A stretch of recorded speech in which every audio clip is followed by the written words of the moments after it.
Class 9 का science का जो क्वेश्चन है, माह सितंबर का जो आपका मासिक परीक्षा हुआ उसको हम लोग हल करने जा रहे हैं। तो यहाँ पर मुख्य रूप से हम लोग माह सितंबर में जो ऑब्जेक्टिव क्वेश्चन किया हुआ है उसी को यहाँ पर हम लोग हल करेंगे। बाकी सब्जेक्टिव क्वेश्चन जो होगा आपके क्लासरूम में वो चीज बताया जाएगा। तो यहाँ पर जो क्वेश्चन है या कुछ इसमें निर्देश दिए हुए हैं कि यह जो क्वेश्चन है ऑब्जेक्टिव क्वेश्चन 30 दिया हुआ है और 30 ऑब्जेक्टिव क्वेश्चन में किसी 25 को ही क्या करना है, हमको बनाना है, क्योंकि यह 50 नंबर का क्वेश्चन दिया हुआ है। ठीक है ना। तो यह मासिक परीक्षा जैसा कि निर्देश दिया गया है कि मासिक परीक्षा अब बिहार विद्यालय परीक्षा समिति द्वारा यह परीक्षा आयोजित किया जा रहा है और यह परीक्षा प्रत्येक माह में लिया जाएगा, यानी प्रत्येक माह में ये परीक्षा आयोजित किया जाएगा। तो हम लोग को एक ट्रेंड ऐसा बनाना है कि जब हम फाइनल परीक्षा देने जाएं या बोर्ड एग्जाम देने जाएं तो वहां पर हमको ज्यादा समस्या का सामना नहीं करना पड़े। इसी को ध्यान में रखते हुए सरकार द्वारा, विभाग द्वारा यह परीक्षा को क्या किया जा रहा है, आयोजित किया जा रहा है। तो आइए हम देखते हैं साइंस का, क्लास 9 के साइंस का क्वेश्चन कि उसका सही आंसर क्या होगा। तो अभी आप अपने कॉपी किताब में क्वेश्चन निकाल लीजिए, ठीक है ना, और क्वेश्चन में मिलान कीजिए। देखिए कि आपने जो बनाया है वह कौन कौन से सही बनाया है और कौन कौन से आंसर गलत हो गया है उसको आप सही कीजिए। अभी चलिए क्वेश्चन नंबर जो 1 है यह है निम्नलिखित में कौन मूल राशि है।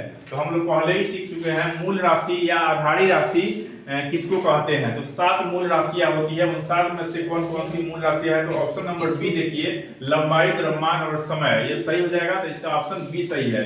1 किलोग्राम प्रति मीटर क्यूब बराबर होता है।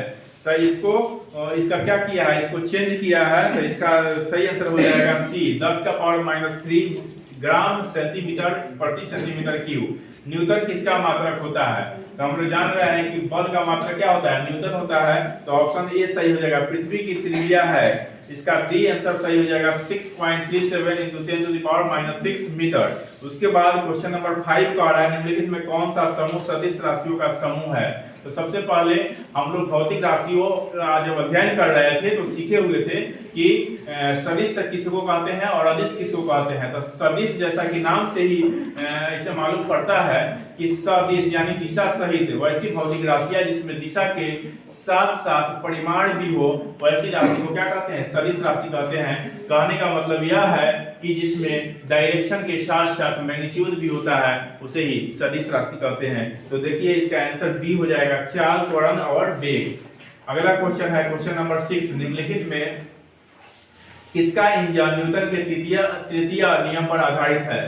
तो न्यूटन का तृतीय नियम हम लोग को मालूम है, प्रत्येक क्रिया के विपरीत और बराबर प्रतिक्रिया। तो ऑप्शन सी सही हो जाएगा। रॉकेट का इंजन कैपिटल जी का मान होता है, कैपिटल जी का मान होता है, ऑप्शन नंबर सी सही है, 6.67 मीटर प्रति सेकंड स्क्वायर। संवेग का ये सही मात्रक है। जैसा कि हम लोग जान रहे हैं संवेग p बराबर होता है mv, जहां m क्या है, मास है, और v क्या है, वेलोसिटी है, यानी यह द्रव्यमान है और यह क्या है, यह वेग है। तो द्रव्यमान का जो मात्रक होता है वो क्या होता है, किलोग्राम होता है, और वेग का मात्रक क्या होता है, मीटर प्रति सेकंड। तो किलोग्राम मीटर प्रति सेकंड हो जाएगा, किलोग्राम मीटर प्रति सेकंड। इसका आंसर सही हो जाएगा, ऑप्शन सी हो जाएगा, किलोग्राम मीटर प्रति सेकंड। 9 नंबर देखिए, 9 नंबर क्वेश्चन में एक न्यूमेरिकल दिया हुआ है, आंतरिक प्रश्न दिया हुआ है। यह कह रहा है कि एक वस्तु का एक वृत्तीय पथ पर जिसकी त्रिज्या 1.4 मीटर है, 2 मीटर प्रति सेकंड की एक समान चाल से चल रही है। एक चक्कर पूरा करने में उस वस्तु को कितना समय, यानी कि इसका क्या निकालना है, समय निकालना है, टाइम निकालना है। इसको जब हम सॉल्व करेंगे तो इसका आंसर आएगा डी, 8 सेकंड। चलिए क्वेश्चन नंबर 10 देखिए, जब 30 न्यूटन पर का बल 6 किलोग्राम द्रव्यमान की वस्तु पर 2 सेकंड तक कार्य करता है तो वस्तु का त्वरण होगा। तो इसको हम लोग न्यूमेरिकल है ये भी, इसको निकालेंगे। न्यूटन के द्वितीय गति में हम लोग सीखे हुए हैं कि फोर्स बराबर होता है मास इनटू एक्सेलरेशन, यानी F बराबर होता है ma। तो F कितना दिया हुआ है, इसमें F दिया हुआ है 30 न्यूटन, और ये दिया हुआ है मास, इसका दिया हुआ है क्या, मास दिया हुआ है 6 kg, 6 kg दिया हुआ है, मास बराबर दिया हुआ है 6 kg। और दिया हुआ है एक्सेलरेशन, जो दिया हुआ एक्सेलरेशन क्या है इसमें नहीं, इसमें दिया है आपको 2 सेकंड तक कार्य करता है, ठीक है ना। तो वस्तु का त्वरण निकालना है, यानी कि ये निकालना है। जब ये इसको सॉल्व करेंगे तो ये कितना आएगा, ये आ जाएगा आपको 5 मीटर प्रति सेकंड स्क्वायर। 5 मीटर प्रति सेकंड स्क्वायर सही हो जाएगा।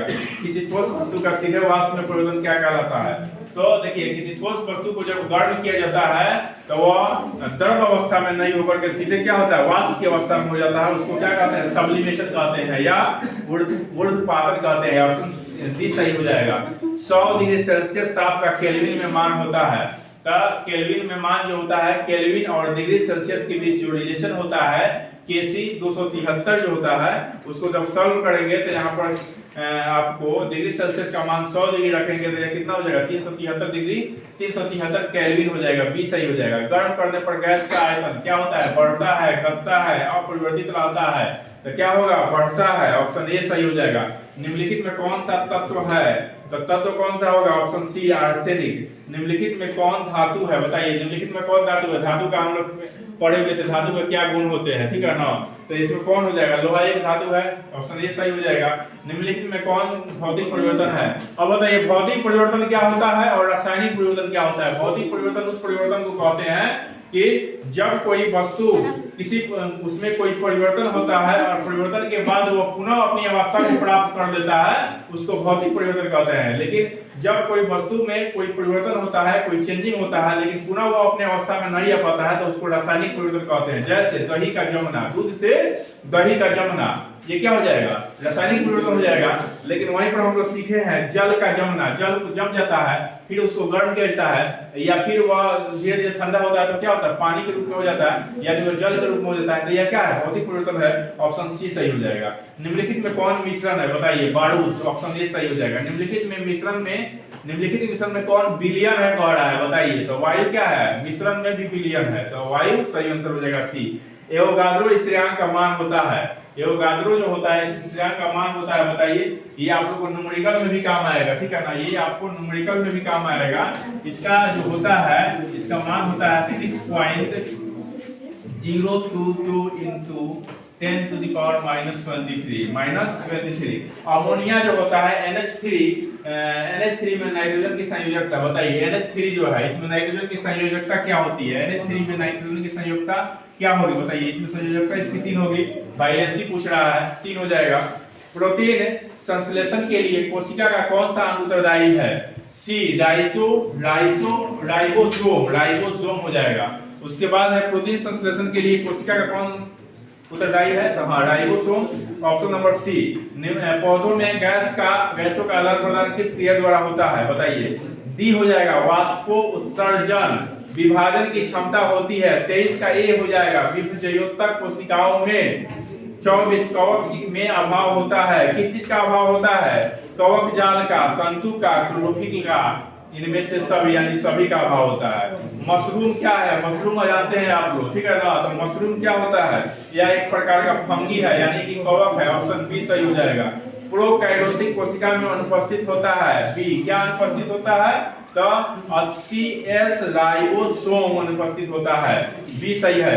प्लास्टिड पाया जाता है केवल पादप कोशिकाओं में, माइटोकॉन्ड्रिया को कहते हैं, हम लोग पहले ही सीख चुके हैं। माइटोकॉन्ड्रिया को क्या कहते हैं, ऊर्जा घर कहते हैं, ठीक है ना। या इसको शक्ति पावर हाउस भी कहा जाता है। तो यहाँ पर क्वेश्चन दिया है बिजली घर, पावर हाउस, सही हो जाएगा, ये आंसर सही है। अमीबा में चलन होता है उत्पाद के द्वारा, ये सही है। इस है एक क्या है, बताइए, ऑप्शन नंबर बी कवक सही हो जाएगा इसका। तो ये क्वेश्चन रहा है आप लोग का। इस क्वेश्चन में आप लोग सही गलत जो चिन्ह लगाए हुए हैं उसको देखना है कि आपने 30 क्वेश्चन में कोई 25 क्वेश्चन ही बनाना था, और उस 25 में भी आपने कितना सही किया है, और जो गलत किया है उस गलत करने के पीछे क्या कारण है उसको मंथन करना है, देखना है, और उसको कोशिश करना है कि वह क्वेश्चन याद हो जाए। आगे से जब यह क्वेश्चन पूछे तो हमसे गलत नहीं हो। तो आप लोग जब उसको लिखे हुए हैं तो एक बार जा करके उसको ध्यान दीजिए, मिलाइए कौन सा क्वेश्चन गलत हुआ है, और उसमें फिर से उसको सही मार करके लगा करके आप ये कोशिश करना है कि फिर से वही क्वेश्चन यदि आता है कहीं एग्जाम में पूछता है तो वह क्वेश्चन गलत नहीं हो।